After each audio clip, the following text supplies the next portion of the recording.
राधे राधे दोस्तों, आप सभी का हमारे YouTube चैनल में स्वागत है। मैं पंडित विनय भार्गव। आइए प्यारे दोस्तों, हम गोविंद की पुरुषोत्तम भगवान की कथा का रसपान करें। 28वां अध्याय। वक्रतुंड महाकाय सूर्यकोटि समप्रभा निर्विघ्नं कुरु मे देव सर्वकार्येषु सर्वदा। बोलिए पुरुषोत्तम भगवान की जय, राधा रानी की जय। श्री नारायण कहने लगे कि हे नारद, इसके पश्चात वह अत्यंत दुखों को भोगकर वंदर योनि को प्राप्त हुआ। पापों का नाश करने वाला एक सरोवर था जो देवताओं को भी दुर्लभ मृग तीर्थ नाम से विख्यात था। इसी तीर्थ में वह ब्राह्मण फलों की चोरी के पाप से बंदर योनि को प्राप्त हुआ। श्री नारद जी बोले, हे प्रभु, करोड़ों पापों से युक्त वह बंदर इस तीर्थ में कैसे बसता, किस प्रकार से रहता?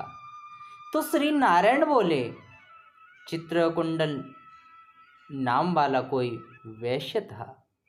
उसकी स्त्री तारक नाम वाली थी। इन दोनों के पुरुषोत्तम मास करते हुए पुरुषोत्तम मास चला गया। पिछला दिन आने पर स्त्री सहित चित्रकुंडल ने अत्यंत प्रसन्नता के साथ उद्यापन किया। उद्यापन करने के निमित्त स्त्री सहित वेद वेदांग को जानने वाले ब्राह्मणों को बुलाया।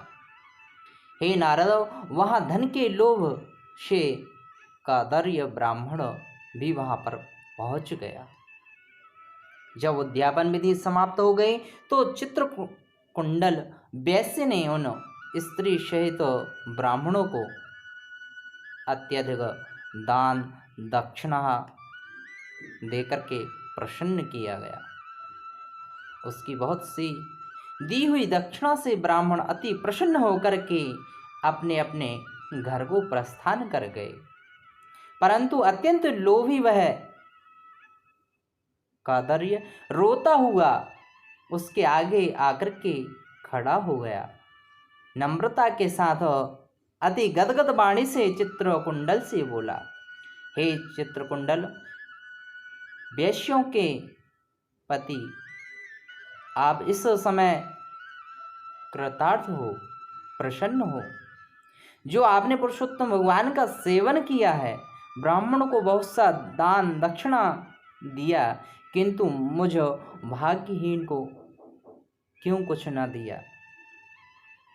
उस कादर्य के ऐसे वचन सुन करके उस वैश्य ने उस ब्राह्मण को भी बहुत सा धन दान्य दिया। उस ब्राह्मण ने उस दान को लेकर के पृथ्वी में गाड़ दिया। वहाँ पर उस कादर्य ब्राह्मण ने पुरुषोत्तम मास की धन के लोभ से स्तुति की। पूजा को देखने के महत्तम से तथा धन के लोभ से ही वह स्तुति करने से मृग तीर्थ को प्राप्त हुआ। नारद जी बोले, हे ब्राह्मण, शीतल जल वाले घनी छाया वाले मनोहर वृक्षों से शोभित उस वन में उसने रहने का क्या कारण था? किस प्रकार से वह वन में रहता था? आप यह मुझसे कहिएगा।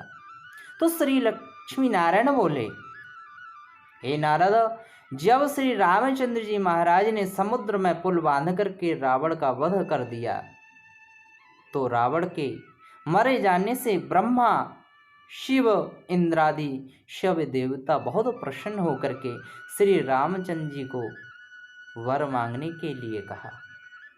तो उस समय श्री रामचंद्र जी महाराज ने कहा, हे देवताओं, यहाँ पर जो सूर्यवीर वानर राक्षसों के द्वारा मारे गए हैं, उनको शीघ्र ही आप जीवित कर दो। इतना सुनते ही देवताओं ने अमृत की वर्षा करके सभी वानरों को जीवित कर दिया।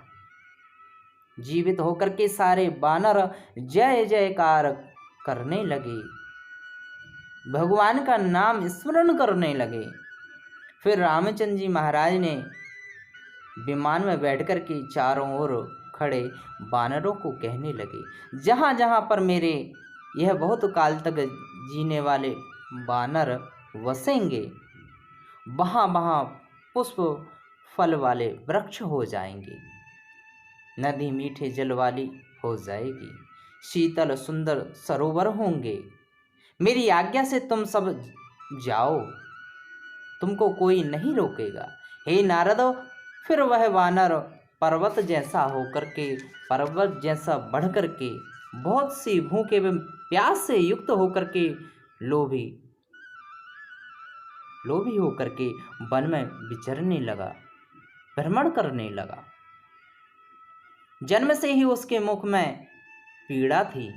उस पीड़ा के कारण वह दिन रात उसके मुख से रक्त बहता था। वह अत्यंत पीड़ा युक्त होकर के कुछ भी नहीं खा पा सकता था, जल आदि नहीं पी सकता था।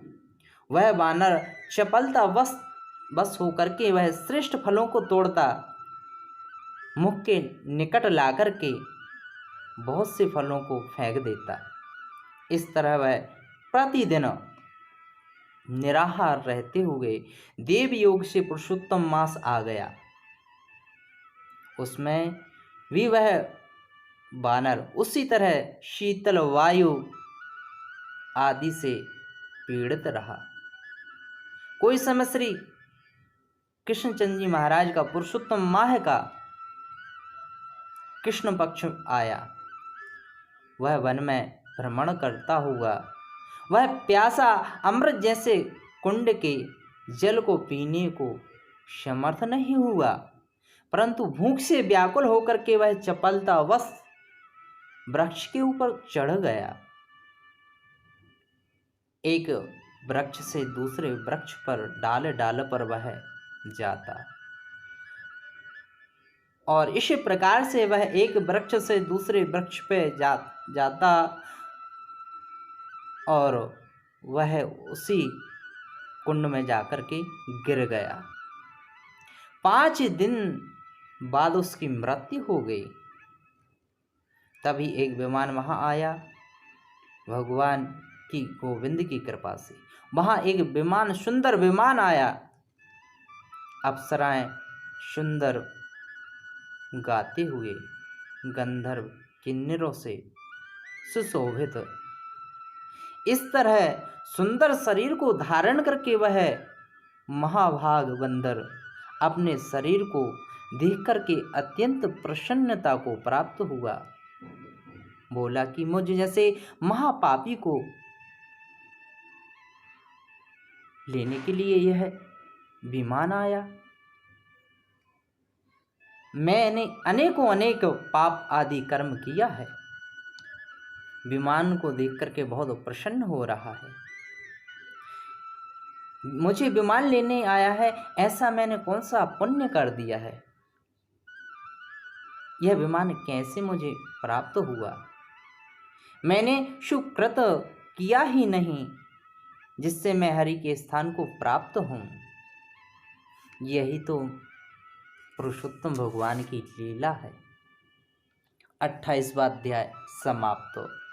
प्यारे दोस्तों, अपने मित्रों को अधिक से अधिक यह शेयर करें और हमारे YouTube चैनल को सब्सक्राइब करना ना भूलें। राधे राधे दोस्तों।